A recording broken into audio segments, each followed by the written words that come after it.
Good morning, family. Well, we got a little bit of rain last night, so that was nice. You want me to hold your hand? Here, hold my finger. There we go. I hold your hand. I see that. I know, but I got coffee and camera. What are we going to do about that? We've got to hold all the things. I love you. I love you. I don't have my water. You don't have your water? No. Are you going to be okay for now? Okay. Should we get it when we go inside? Okay. We got just about a quarter inch of rain last night, but we're supposed to get a whole bunch today. So we've got quite a few things that we need to get finished up before it starts raining for the day. We need to basically get all of our regular chores done. Ryan and Ella went into town. We have a sick goat. So I think based on her symptoms, I think she has, I'm going to butcher the name, it's like meningeal worms, and it comes from either ingesting or eating litter, like leaves and stuff like that, that has the remnants of slugs and snails.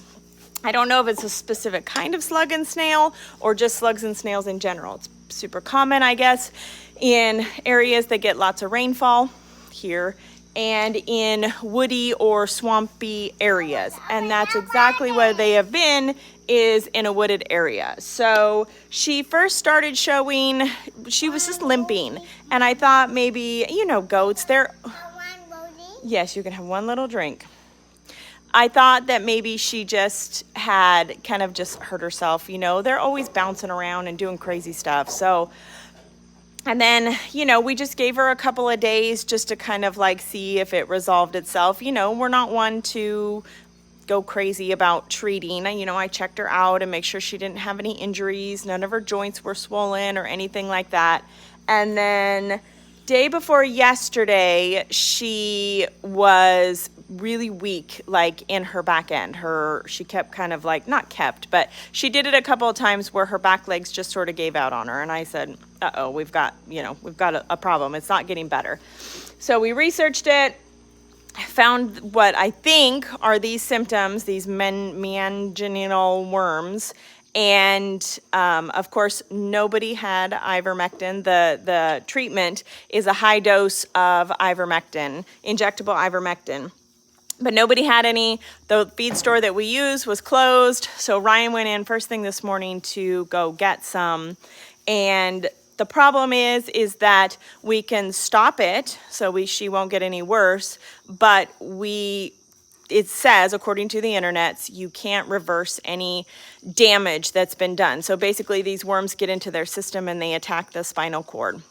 So she could have potentially spinal damage. So if we can't reverse the damage and this is how she is going to stay, at this point to yesterday evening, she was kind of not barely walking, but she could walk, but not very well. She kept losing, her back legs. So if we can't fix that, then we're going to have to figure out what to do. And, most likely we're going to have to have her put down because that's not a life that anybody wants to have an animal live. So we got the ivermectin. Ryan's going to get it with Ella. We're going to treat her and probably treat everybody else, give everybody else a dose. According to what I've read, I need to do a little bit more research. Monthly dosages during the slug and snail season is what you're supposed to be doing. I don't know when slug and snail season is, so we need to research that and figure out when we're supposed to be injecting them with the dewormer. So we're going to do that. It's just one of those things that it's just kind of a whole different set of, it's just a different set of issues than what we've ever dealt with. Well, give it to me. Thank you.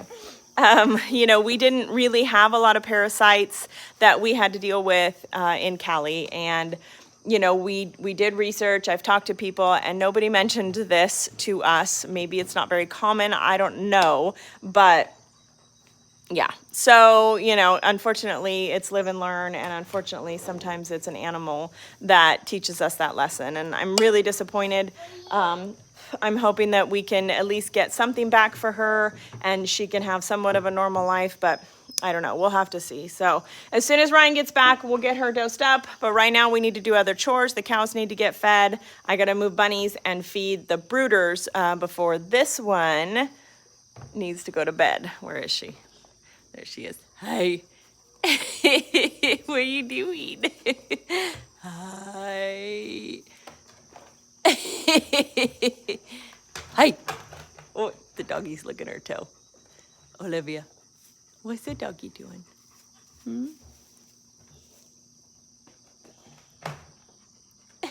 All right, so let's get everybody fed and get to work while we can.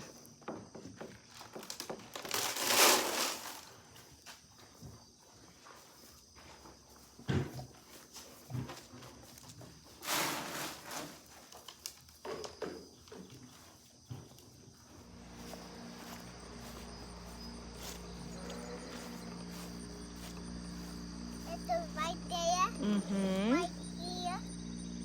This right here. That's okay. It's that one. Yep. Pour a little in there. Pour a little bit in there. They don't need a lot, so pour a little bit in there. Good job. Oh, poured all of it in there. Okay, is that what you wanted to do? Okay. Close it up. Good job. Why? So they have fresh grass to eat. That's Mm-hmm. Then we got this. Then we got Can you give it a little kiss? No, air kiss. Good job. No, there you go. You're so sweet.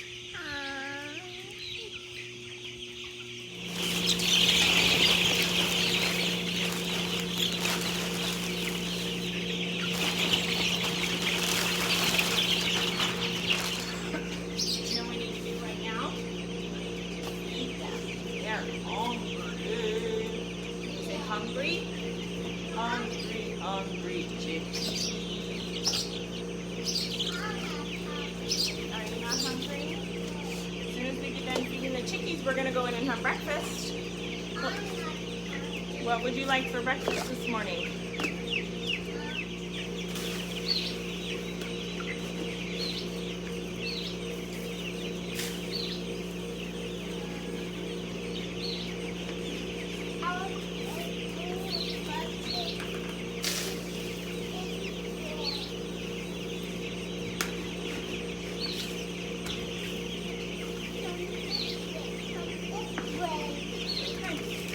All right, you want me to close the lids? Good job. Okay, you ready? Got it? Oh, good job. You are so strong. Should we get the trash?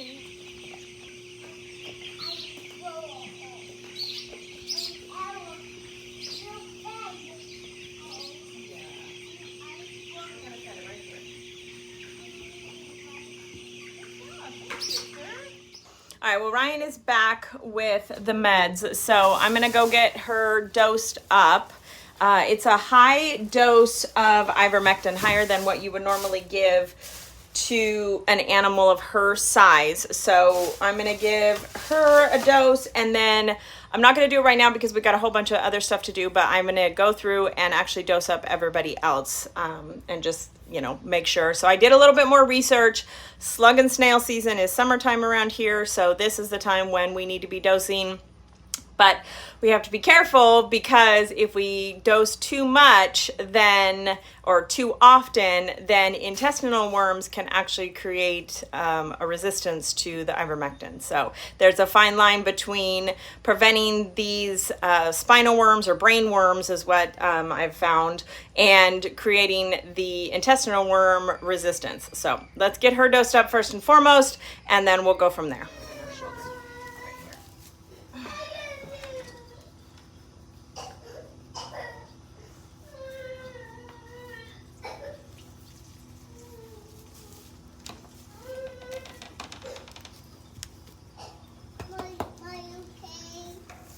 So today's one of those days where there's like just a lot of moving parts. We got a lot to do, a lot of kind of like little project-y things. And it's supposed to rain this afternoon, and Ryan's trying to kill me with hay. So, you know, it's just one of those days that can get overwhelming real easy. We've made our list, so we know what we have to do today. We're checking it twice. We're checking it twice. Ryan would probably love for me to stop making videos and actually help him right now. So we're gonna get this hay unloaded, and then we're gonna get out and move chickens.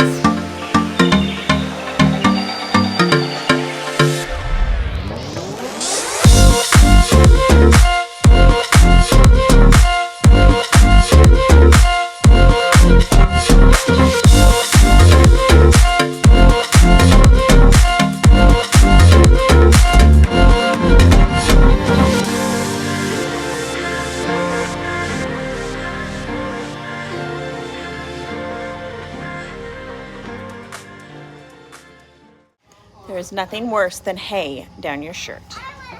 And I just got a whole load of hay down my shirt. No, hey, hey. Say please, Daddy. By yourself? You're gonna kill yourself. Do it. No. Do it. Am I letting her? Yeah, she can jump. Do it. You can jump. Good Good job. job, Bella. High five. Good job. I jumped really high. You did jump really high. All right, let's get out of here. Let's go get these chickens fed and moved. So we got the kids down and fed them lunch, and we had lunch and actually ended up doing a little bit of office work. I also needed to make some phone calls. I don't think I've ever showed you guys, but our driveway, I don't think that anybody has done any maintenance on it or anything like that. It is really rutted, and it's not, so like a driveway is supposed to be like this and this, if that makes sense. It's supposed to be like almost at a triangle so that the water sheets off and then goes down the edges. Ours isn't doing that. It's high on the sides, and all the water is just cutting right down the middle and making big old ruts and divots and everything in it. So we really need to get somebody out here to regrade it, redo it, put some base down, whatever we need to do. With the semi trucks coming up here with feed and all of that, we really need to make sure that our driveway is in good repair. You know, livestock trailers and everything. It just really needs to, like, they need to be in good repair, and it needs to not be like a whole circus going up and down it.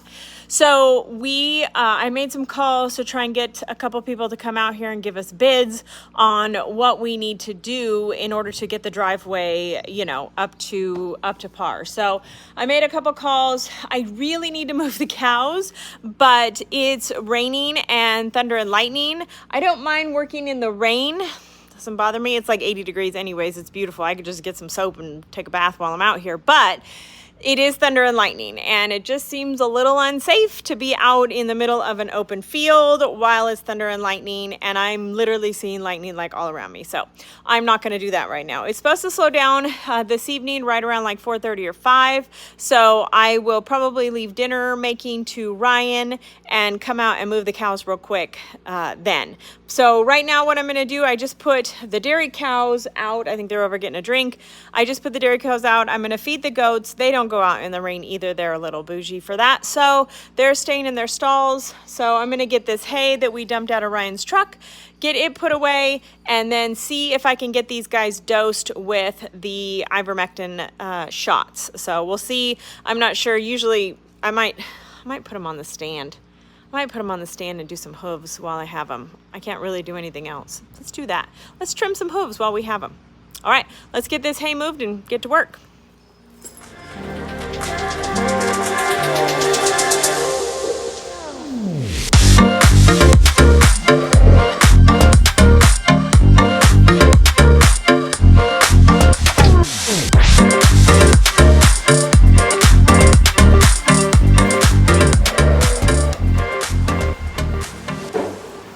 And of course, I want to get them on the stand, but my milking room, my stand, is buried way back there. So let's get some of this stuff out of the way, and then we can get them up there.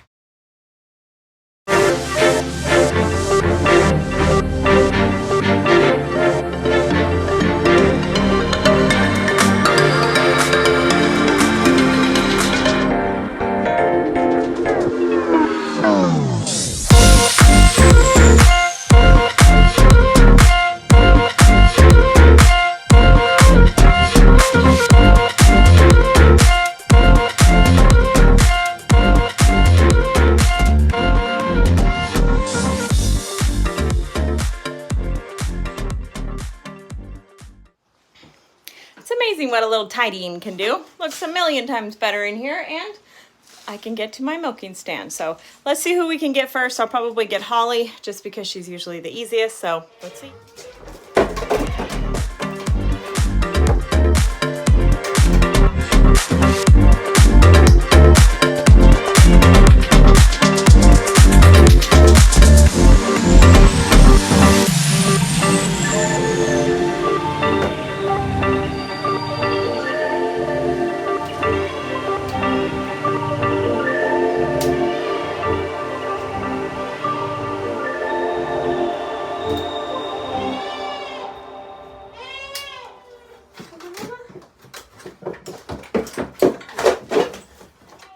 So Holly was easy. I was able to get her feet trimmed and give her a dose of ivermectin.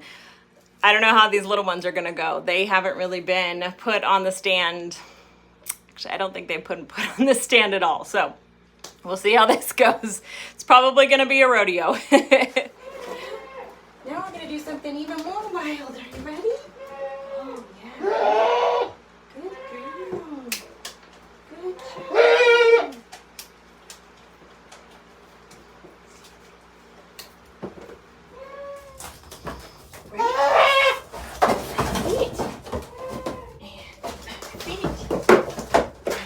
Good girl. Good job. Good job. Good job. Good job. All right, you ready? Front legs up.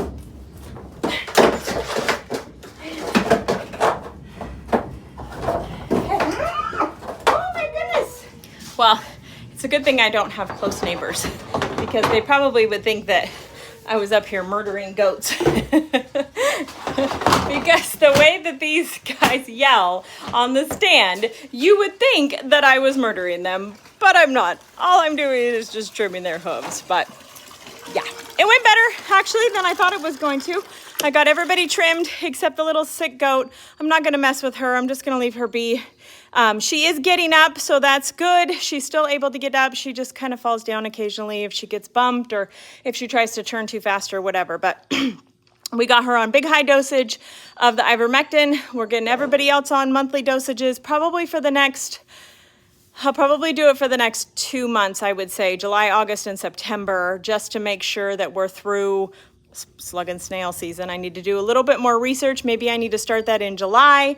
I'm not sure. I actually haven't seen any snails or slugs around here, so I'm not quite sure, you know, when that quote unquote season is, but regardless. We got ivermectin, we got hooves trimmed. Last thing we need to do today is move cows. I am waiting until everything clears up. Like I said, I'm not worried about the rain so much as the thunder and lightning. And it is still thunder and lightning. I'm not sure if you can hear it, but it's still thunder and lightning out there. So I'm gonna go inside for a little bit, cool down. It's hot. You can see I am like dripping sweat. So I'm gonna go cool down, have a drink of water, and then hopefully that by that time I can head out and get these cows moved. So this is the one, this little cream colored one. She's actually really pretty, so, but she's up, but you can see how she's a little bit weak back there in her back end. But she is up, she's eating, her appetite is fine. She's, you know, into food, she wants to get to it. So I have high hopes that we'll be able to nip this in the bud and hopefully she'll be fine, but she's a sweetie. I just wish I would have known, obviously, more in advance and done what I could. But we're doing what we can now, and give us fingers crossed, guys. We're actually gonna get this brooder out of the barn. So we're just gonna use a tractor, and we're gonna use some lifting straps, same as we've always done it. Get this guy out, and that way we can just clean it out real easy tomorrow.